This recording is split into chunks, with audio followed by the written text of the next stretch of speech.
Lo dijo en la primera hora. Muy bien, 8 de la mañana con 8 minutos. Entramos a la recta final de nuestro espacio de noticias a primera hora a través de la señal de Armónica FM y las plataformas digitales del portal Primera Plana. Como le hemos contado a la audiencia, esta semana pues nos ha acogido Loja, la ciudad de Loja, la querida ciudad de Loja, y particularmente la radio de la Universidad Técnica Particular de Loja, de la UTPL, que pues nos ha facilitado su infraestructura para poder difundir nuestro noticiero desde el sur de nuestro país. Y justamente en atención a aquello, tenemos la oportunidad de dialogar ahora mismo con el doctor Santiago Acosta. Él es el rector de la UTPL, la Universidad Técnica Particular de Loja. Qué gusto, señor rector. ¿Cómo le va? Bienvenido. Muchas gracias, encantado de estar aquí. Gracias a usted por la gentileza. A ver, quiero que hagamos una mirada a lo que significan los retos hoy de la educación superior en el Ecuador. Muchos, analistas, investigadores, académicos, marcan, un antes y un después de la Ley Orgánica de Educación Superior del 2010. ¿Esto ha cambiado efectivamente, y si ese cambio ha sido positivo para potenciar la educación superior en el Ecuador, señor rector? Sí, yo creo que la LOES fue un cambio significativo para la educación superior. Antes de la LOES y todo lo que vino después a consecuencia de ella, la educación superior en el Ecuador estaba muy atrasada, por ejemplo, en indicadores de investigación. Se hacía muy poca investigación en el Ecuador. No había una carrera docente estructurada, un escalafón docente que diera estabilidad a los profesores. Las universidades ecuatorianas tenían muy poca internacionalización y, desde luego, la participación en redes nacionales e internacionales era muy baja. Yo creo que la LOES colocó a la educación superior del Ecuador entre ese grupo de países de nivel medio en la región. No somos un país con una educación superior al nivel de Brasil, de México, de Argentina todavía, pero creo que estamos en un grupo medio de calidad y de desarrollo, de manera que abandonamos el grupo de los últimos, y yo creo que la educación superior está en un buen momento, pero tiene indudablemente retos y desafíos que enfrentar.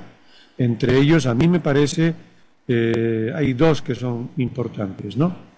Primero, que haya por parte del Estado, no digo de este gobierno ni del que pueda venir, sino pero del Estado, una política de Estado, dice usted, que haya grandes objetivos de educación superior por parte del Estado ecuatoriano.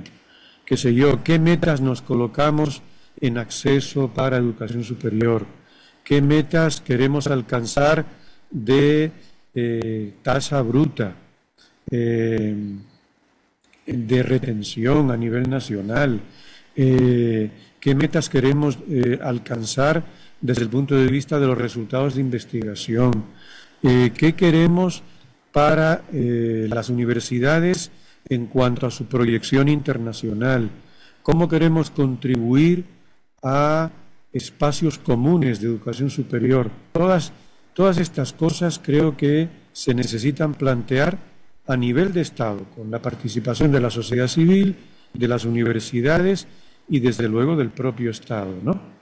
Y luego un tema que es muy serio, es el tema del financiamiento público, tanto para las universidades públicas como cofinanciadas. Como usted sabe, el financiamiento viene básicamente del FOPEDEUCO, que es un fondo que se alimenta de dos impuestos, el impuesto del IVA y de la renta. Y por tanto, ese financiamiento depende del momento económico del país. Si el país está en un dinamismo creciente, en un momento de desarrollo productivo, de las exportaciones, del consumo interno, entonces la tributación sube, tanto del IVA como de la renta, y hay más ingresos a ese fondo para el financiamiento público y el cofinanciamiento. Si el país está en un momento, vamos a decir, crítico, entonces el fondo no crece e incluso en un momento dado puede encogerse. Y eso, frente a la perspectiva de que nuevas universidades se van creando y van ingresando a ese fondo, nos podemos imaginar una torta que se reduce porque hay más comensales. Cuando hablamos de nuevas universidades nos referimos a las públicas, qué sé yo, se me ocurre la Universidad de Santo Domingo o la Universidad de la Policía Nacional, claro, hablando de universidades de reciente creación y que son del Estado ecuatoriano, claro, que van a recibir esos recursos. Claro, y las próximas universidades amazónicas, ¿no? Las provincias amazónicas que no tienen universidad, no tienen una sede universitaria propia, aspiran a tenerla. Es probable que, por tanto, dentro de no mucho tiempo, vengan 5 o 6 universidades más a entrar en ese fondo. Es bueno que haya universidades, pero si no crece el financiamiento, si el fondo, el FOPEDEUPO, no alimenta con otras fuentes de ingreso los recursos públicos, entonces vamos a tener dentro de poquito un problema muy serio de financiamiento. Ahora, esto también se ha debatido a partir de los cambios normativos de los últimos 14, 15 años y de reformular el concepto de la universidad ecuatoriana. Antes teníamos universidades de garaje, de hecho 14 en su momento. Yo era reportero en un canal de televisión y cubrí justamente aquel día, fue en 2012, que se cerraron 14 universidades consideradas de garaje. ¿Qué se está haciendo para poder garantizar la calidad al día de hoy de las universidades? Porque, por ejemplo, recibo un mensaje de un oyente que dice, antes había universidades de garaje, ahora tenemos universidades que potencian la educación virtual con un menor tiempo de educación, o sea, maestrías u otro tipo de títulos en un menor tiempo, y eso también ha generado un cuestionamiento por parte de un segmento de la sociedad. Y creo que sería interesante escuchar de ustedes, sobre todo teniendo en cuenta que esta institución de educación superior que usted dirige tradicionalmente ha sido una universidad que ha potenciado la educación a distancia. Pero ¿cómo garantizar esa calidad que está refiriendo el oyente, señor rector? Sí. A ver, la educación a distancia, que hoy cada vez es más digital, más virtual, pero yo creo que se puede seguir hablando en general de educación a distancia, es un tipo de educación que requiere, por un lado, tecnología. Yo creo que la brecha tecnológica desde el COVID, desde la pandemia, se ha ido superando por parte de las universidades, ya que universidad no tiene unas plataformas digitales y que universidad no tiene sistemas informáticos para poder brindar educación virtual. Yo creo que casi todas la tienen, ¿no? Pero sobre todo después de la pandemia, ¿no? Yo creo que la pandemia marca un antes y un después. Sí, definitivamente. O sea, antes de la pandemia muchas universidades estaban reticentes a utilizar tecnología para la oferta virtual. Ahora yo creo que ninguna universidad pone peros a la educación virtual o a educación a distancia, pero la educación a distancia y virtual tiene una gran exigencia, que es que no se puede improvisar. Es decir, cuando usted ofrece una carrera de educación virtual o a distancia, antes de empezar el ciclo, toda la planificación, todos los recursos, todas las unidades didácticas tienen que estar ya ingresadas, instaladas en la plataforma. Es decir, no hay posibilidad de improvisación. Se necesita que las universidades tengan un sistema tutorial diseñado, un sistema de gestión de servicios al estudiante, por ejemplo, servicios administrativos, académicos, técnicos, para que el estudiante pueda resolver todos los problemas que puedan tener en el curso de sus estudios. Se necesita una serie de dispositivos electrónicos que cumplan indicadores de calidad, que funcionen bien, que puedan permitir concurrencia, que protejan los datos de los estudiantes, que estén libres de los ciberataques. O sea, se necesita solidez en el despliegue tecnológico de la universidad. Se necesita, además de eso, unidades que generen contenidos adaptados al estudio a distancia o virtual. Profesores capacitados con enfoques pedagógicos adaptados a los entornos virtuales. Es decir, una educación virtual de calidad es mucho más difícil que una educación presencial de calidad. Y entonces la explosión de oferta virtual que ha habido en el Ecuador, que está habiendo por parte de universidades, no solo privadas, sino públicas, sí que tiene un reto de calidad que cumplir. Y ahí, bueno, pues cada universidad tiene que ser responsable en el sentido de saber afrontar internamente los desafíos de calidad de la educación virtual. ¿Y esos desafíos hacia dónde apuntan? Por ejemplo, este 2025, ¿cuál desde su punto de vista es el derrotero que va a tener la educación superior en nuestro país? O sea, el gran reto que tiene la educación superior en el país, desde mi punto de vista, desde las universidades, son dos. Acceso. Todavía hay mucha gente que se queda fuera. Muchos jóvenes que no logran ingresar a una educación, bien sea pública gratuita o privada de pago, de calidad, que responda a sus expectativas. Con el acceso hay un desafío de calidad. Como acabo de decir, todas las universidades ahora ofrecen educación virtual, pero lo hacen con la calidad de vida, lo hacen respondiendo a los parámetros de calidad internacionalmente reconocidos para la educación virtual. Yo creo que hay desniveles de calidad, hay muchos desniveles de calidad. Eso es, por un lado, natural, porque cuando hay un desarrollo enorme de una modalidad relativamente nueva, la digital, es difícil hacerlo siempre con calidad. Es decir, hay una curva de aprendizaje en cada universidad. Se empieza seguramente con vacíos en la calidad. Los recursos no son los mejores, los profesores seguramente no están debidamente capacitados, tienen un nivel de capacitación, pero no es suficiente. Los sistemas de ayuda tutorial al estudiante seguramente son incipientes. Las tecnologías todavía tienen que desarrollarse más. Piense solamente en la inteligencia artificial. ¿Cuántas universidades han introducido la inteligencia artificial en sus propuestas de enseñanza virtual? Por ejemplo, ¿cuántas tienen tutores virtuales sobre IA, sobre inteligencia artificial? ¿Cuántas universidades tienen sistemas para personalizar el aprendizaje del estudiante basados en IA? ¿Cuántas universidades gestionan los datos de los estudiantes para prevenir el abandono? O sea, la IA, hoy en día, la gran revolución dentro de la revolución tecnológica es la IA. Y ahí las universidades ecuatorianas no estamos en la vanguardia de la aplicación del potencial de la IA. ¿Y de qué depende estar a la vanguardia justamente de esa aplicación de la inteligencia artificial? Depende de inversión por parte de las universidades, pero depende también de una visión estratégica. Un cambio de visión. Cambio de visión. Una actualización de la visión estratégica. Claro, sí. ¿Y lo están haciendo?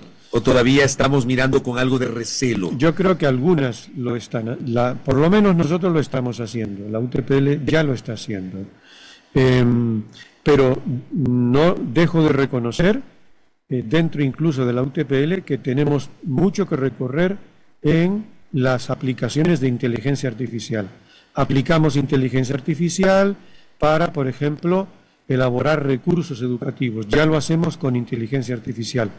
Pero estamos ahora planteándonos crear tutores virtuales sobre base de la IA y hacer más aplicaciones de inteligencia artificial que beneficien al estudiante. Por otro lado, ya que estudiante no usa por su cuenta el ChatGPT, todos, pero lo saben usar, los profesores saben incorporar el ChatGPT como una estrategia de enseñanza-aprendizaje, eso es lo que hablo a nivel general, ¿no? Del sistema educativo. Eso es lo que creo que hay mucho que avanzar en ese sentido. Señor rector, uno de nuestros oyentes envió un abrazo a Robert Frías hasta la provincia de Chimborazo. Dice, la educación superior sería mejor si se elimina el divorcio que existe entre la educación media y la superior. Con ello, la educación superior podría dedicarse a investigación en lugar de dar lo que los colegios deberían enseñar. Yo le pregunto si persiste ese fenómeno de que, por ejemplo, tenemos bachilleres que no tienen bases lo suficientemente sólidas y que, claro, tienen dificultades el momento que ingresan a la universidad. Y esto, además, le acarrea una dificultad al propio docente ya en la universidad, señor rector. Sí, indudablemente. Hay todavía una brecha entre la educación secundaria y la universidad. Y esa brecha perjudica a la universidad, porque la universidad tiene que dedicar esfuerzos a nivelar a estudiantes que no vienen con los conocimientos fundamentales para poder incorporarse directamente a los estudios universitarios. Piense solamente, por ejemplo, en el inglés. ¿Cuántos años dedican nuestros escolares a estudiar inglés en primaria, secundaria? Terminan y no solamente no hablan inglés en el nivel que se supone que tendrían que tener, sino que tienen miedo a algo tan fundamental como el uso de una lengua extranjera, que es parte de la formación de un ciudadano global, que se va a mover en el ámbito internacional, que va a ser movilidad internacional, que aunque no salga del país, tiene que acceder a recursos que están en idioma inglés. En definitiva, ese es un ejemplo de cómo las universidades, que están obligadas a que el estudiante cuando se gradúa tenga un determinado nivel de inglés, se encuentran, sin embargo, con que los estudiantes llegan a la universidad con unos vacíos inmensos y la universidad los tiene que nivelar. ¿Y qué pasa, por ejemplo, con las ciencias exactas, con matemáticas, con física, por ejemplo? Sí, ahí también hay vacíos. Muchísimos, pero piensa además, por ejemplo, en la propia lengua, ¿no? La lengua escrita. Los estudiantes, muchos no saben escribir adecuadamente, tienen dificultades para interpretar lo que leen. Por supuesto que hablan, escriben y leen, pero estamos hablando de leer y escribir a nivel universitario. Tienen que estructurar un escrito, lógicamente no saben cómo hacerlo.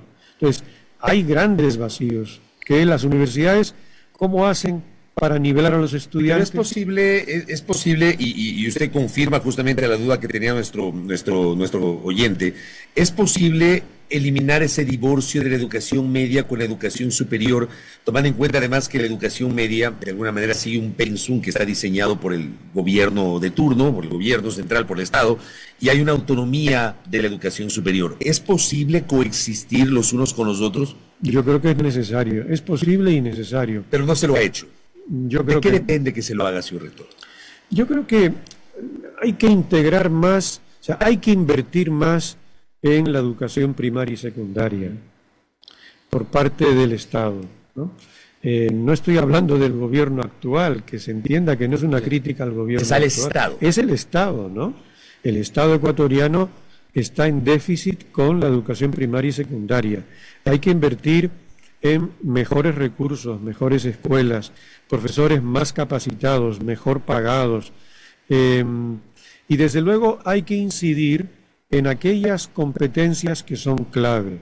O sea, si al final las competencias claves son muy concretas, saber escribir, saber leer, competencias en el ámbito de las matemáticas, idioma extranjero, en definitiva, aquel grupo de conocimientos que son básicos y fundamentales para luego iniciar cualquier tipo de carrera universitaria.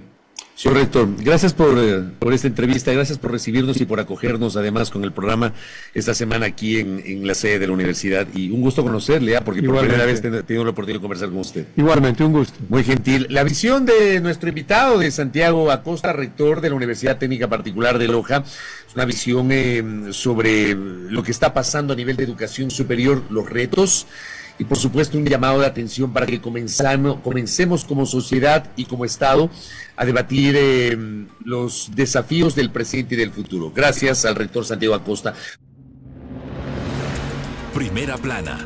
Todas las noticias, todas las voces.